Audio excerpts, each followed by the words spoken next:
My name's Roy Van Orman, and I've been president of both the Model A Club in Ogden and the Model A Club in Salt Lake. And I've been invited to share information on the assembly of a 1926 Model T Coupe that we were invited to assemble for the Coach for Kids program here in Bountiful. Now, the 1926 Model T was almost at the end of Model Ts being made by Ford on his assembly line.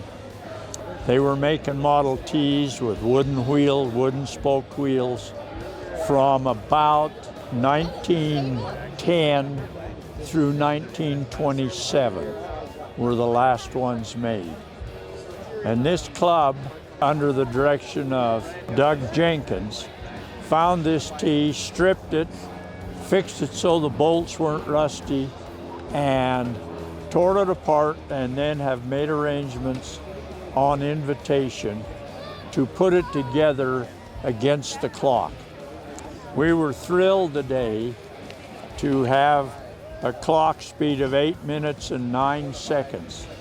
Now, when these guys get proficient at the end of the summer, they will cut that time almost in half.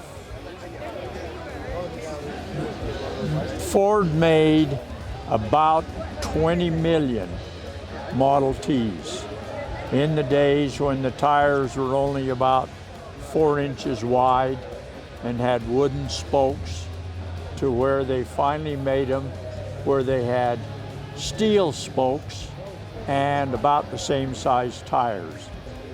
This assembly group that's been put together by Doug Jenkins has allowed us to show off the skill of assembly that was created by Ford with the original assembly line.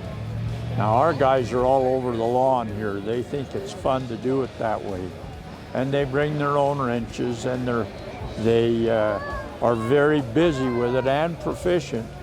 We have been known to smash some fingers and drop the motor, and we've had a driver, Don Niederhauser, that starts the car they start it with a crank, which Model Ts by 1926 and 27 did have an electric starter, but we think it's more fun on this one to have the crank starter, because most of the Ts were crank started.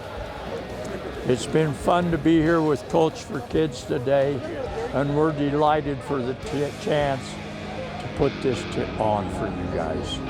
Thanks for letting us come.